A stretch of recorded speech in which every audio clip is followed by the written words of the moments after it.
What's the crack, people? All right. Jesus Christ, where do we go from here? Well, 3-2. Frustrating. Against United, Old Trafford. They were there for the taking. I don't know what you think. Leave it in the comments. It's frustrating. It's so frustrating that if we had a good midfield, good solid midfield, we were like we were playing with nearly two men down straight away. Because Aubameyang, forget about him. He just was fucking useless today. You just walking around, no zipping him, no wanting to get the ball, no wanting to score. Missed from fucking a yard out again.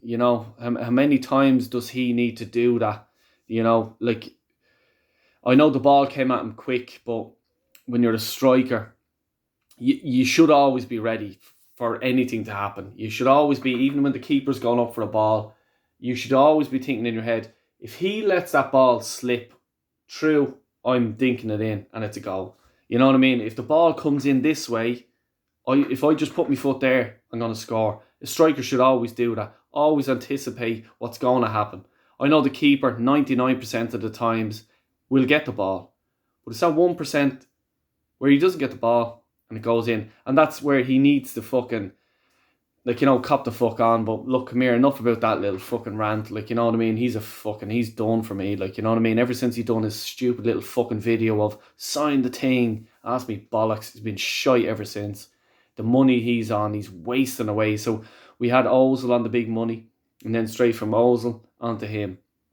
The amount of money that the two of them alone, just think about the money that they're after wasting this club. We could have spent it in youth, we could have spent it in, whatever, academies, whatever. It's just disgraceful. It boils me blood.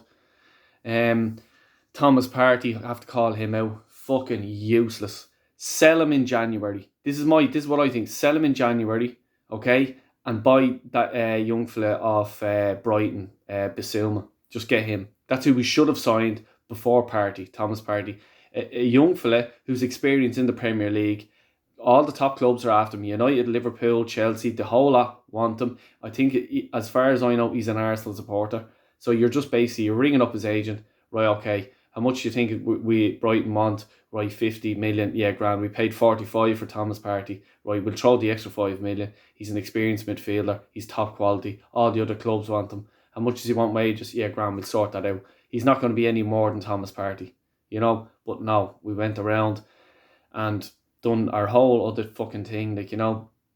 Frustrates me. Thomas Partey now has been shit for for a long time. Let's be honest about it. Think about, he's played one or two good games. And when he's good, he's fucking quality. But his shit games overrule the amount of times that he's not good enough.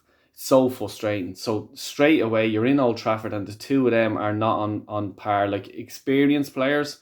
Partey's here now a while. He's played in the Premiership. He's an experienced player in Champions League, everything like that.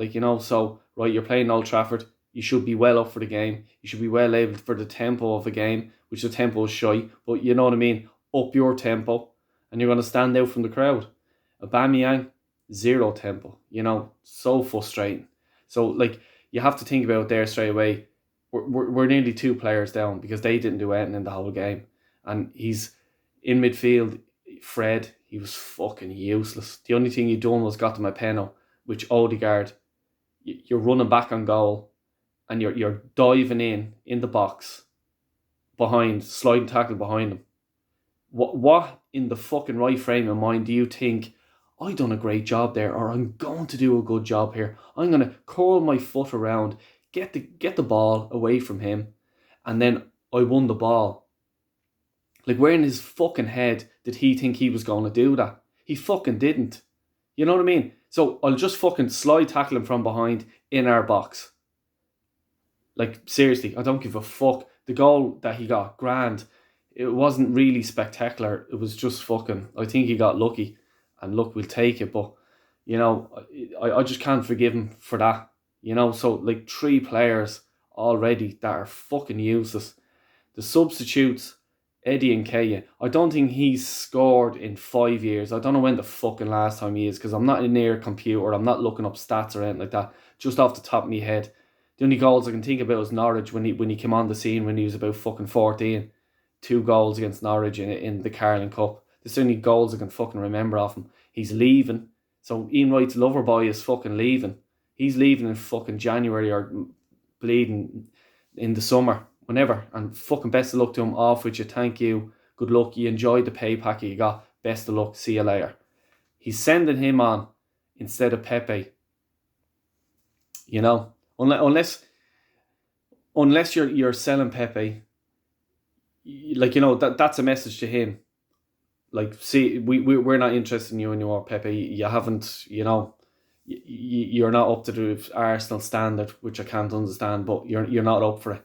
You know, why he didn't start, being honest with you, Odegaard started instead. Like, you know, I would have put Smith Rowe even in the middle and had Martinelli and Pepe on the wings. That's what I would have done. You're in Old Trafford. Arteta he went for the, like, push them, keep going at United, keep at them. He went for that. So why not go for that? Like, you're starting Odegaard. He done a sprint. Now, I think it was in the second half, I think it was. He done a sprint and he had his arms like that flying. And I was like, oh, here we go. I think he just sprinted on the spot because every other player was just jogging by him. And I thought, like, you know the way he's sprinting and people just flying by him. It was just ridiculous. So he doesn't have speed. He doesn't have, like, the intelligence to be a footballer. Like, you know, do a professional foul. Oh no, I'll slide tackle someone from behind in our box. That's what I'll do. You know, he doesn't have a football brain. Now, like, why is he starting in Old Trafford? Like, come on, you're already putting the team under pressure, especially in midfield. You know, it's so frustrating. It's like, you know, it's just down to, like, look, the players, them players that I said, I think that they're to blame. But at the end of the day, the manager picks them. That, like, you know, he picks them. He's the one that's putting them on the field, putting them in the positions, telling them what to do.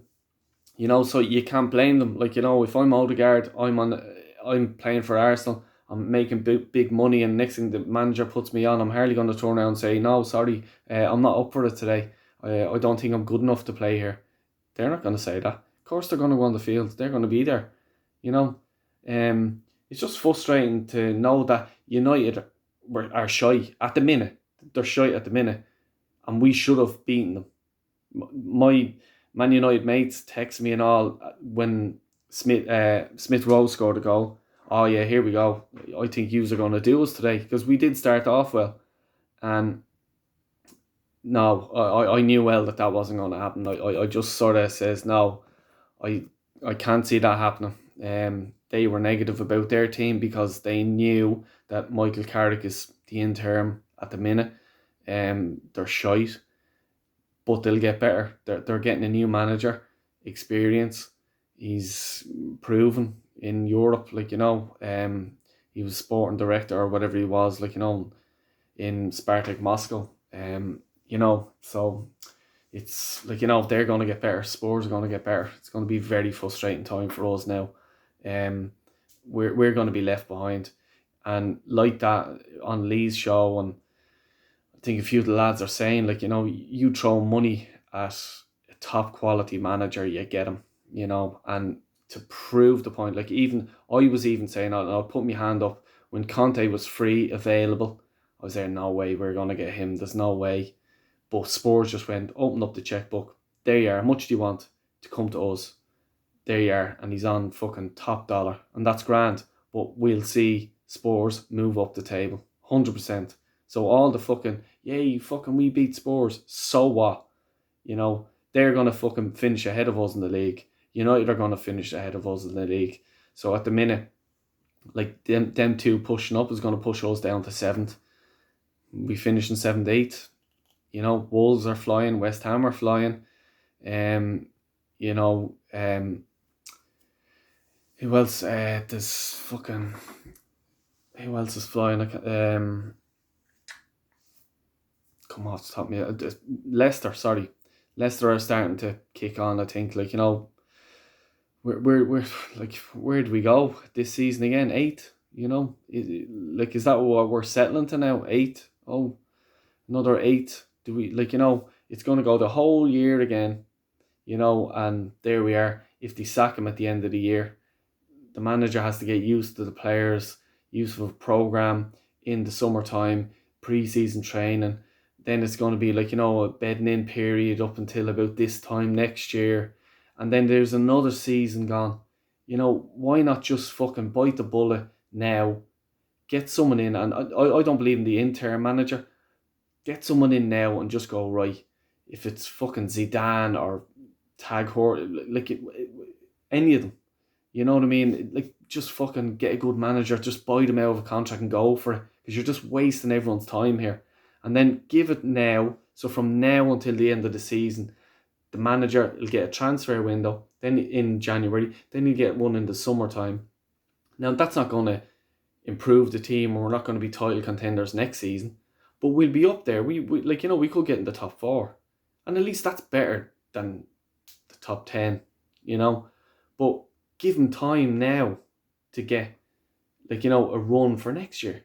I don't understand this fucking sacking someone in May, June, whatever. Like, what, your guy's only getting in. He needs to get used to the club. Conte, Spurs next year, United next year, they'll be well up there, well up there. And I just think Arsenal supporters that go to the ground need to voice their opinion for the fans throughout the world that can't be there on match day. At the end of the day, like, it's not nice to see arguing with other Arsenal fans, and we're, like, just banging our heads against the wall.